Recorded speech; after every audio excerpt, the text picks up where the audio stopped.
We now return to a Katie Couric special, Harry Potter, Behind the Magic.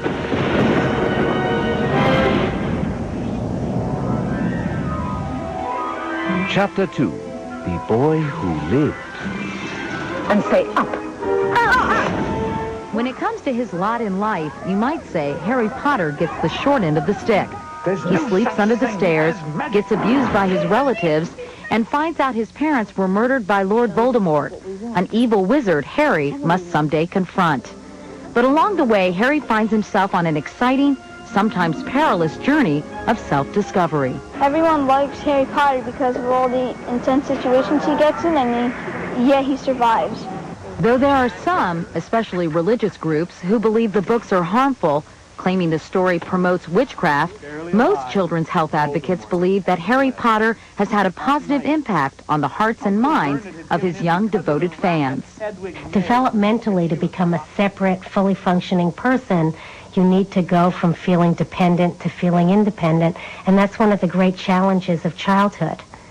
So Harry Potter plugs into that, I think, in a very powerful way. But perhaps few families have been touched more personally by Harry's powerful ways than the Waltons of Oakland, New Jersey.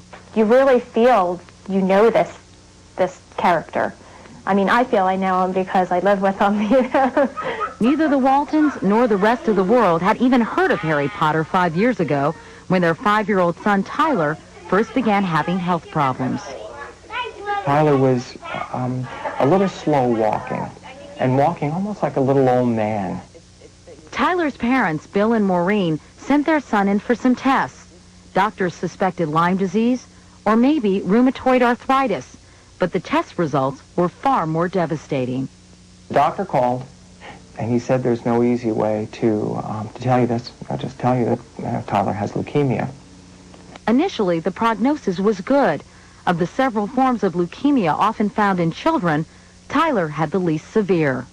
They'll say to you, well, he's got the good kind of leukemia. A full year into his treatment, things were going well. In fact, Tyler missed less school that year than many of his first-grade classmates. Happy birthday! By his 8th birthday, Tyler remained cancer-free, though he endured nearly 3 years of side effects from chemotherapy. With just 3 months of treatment left, Tyler went in for what had become a routine battery of invasive tests. But that day, the news would not be good. He had relapsed, full-blown relapse, and you immediately go back to go, and you don't get your $200, you know. The Waltons now faced the worst-case scenario. Tyler would no longer be fighting the good leukemia, and his course of treatment would need to start all over again. Only this time, it would be much more rigorous. I mean, you know, you'd just ask this child to go through this enormous trial in his life. And he does it. You know, I mean, how can you ask him to do this again? And perhaps most disheartening was Bill's realization that little Tyler seemed to be losing hope as well, as he overheard his son praying in his bed. He, in the middle of the night one night, was not doing well. And, you know, said, God, you know, I'm doing everything that they ask me to do. You know, why am I not getting better? His arm raised in Yet throughout Tyler's ordeal, there was one constant, one nightly ritual that brought this 8-year-old relief from the daily pain and all the poking and prodding. Run! Run! Where are you? The game's over! Harry's won!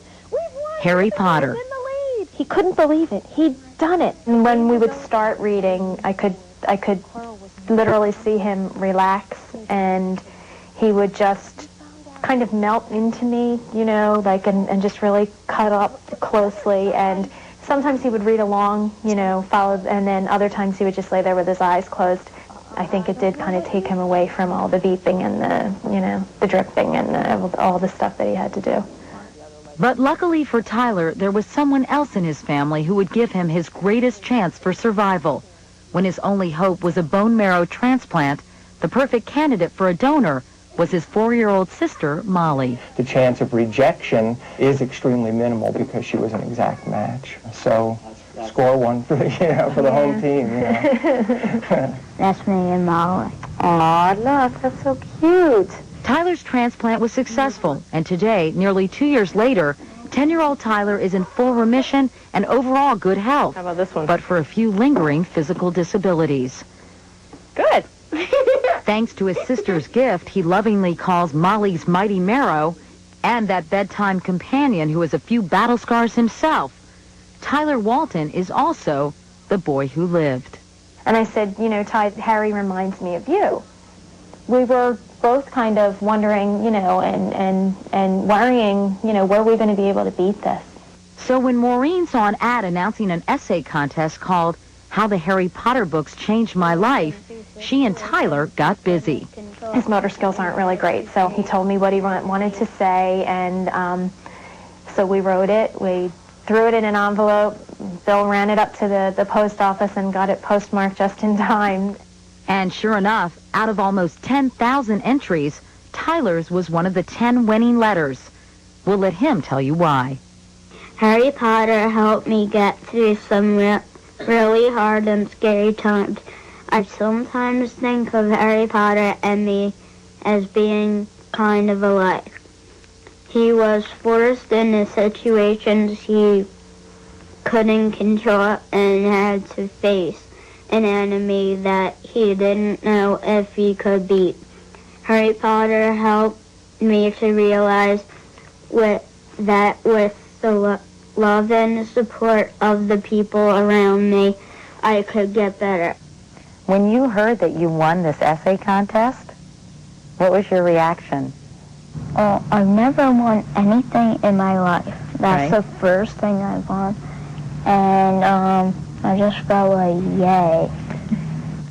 So Tyler won a chance to be face-to-face with his hero's creator, Jo Rowling, herself a hero to Tyler's mom. When you met J.K. Rowling, Jo Rowling, as a result of the essay contest, what happened? I thanked her for writing the books. I'm going to get choked up now. And I started to cry, and she did too. She just, you know, when we hugged, and Tyler made fun of us. I made fun of my mom, not taking it. Yeah. So what is daily life like at Hogwarts for a pair of wizards in training? When we come back, we'll meet two talented newcomers who play Hermione Granger and Ron Weasley, Harry Potter's best pals. Incidentally, what is that thing in your hand? Oh, this is my wand. And obviously it's a magic one. It's a magic one, yeah? What kinds of things? Can you make me disappear? No, I'm not that good. I'm a bit rusty. Don't worry, we'll help you out.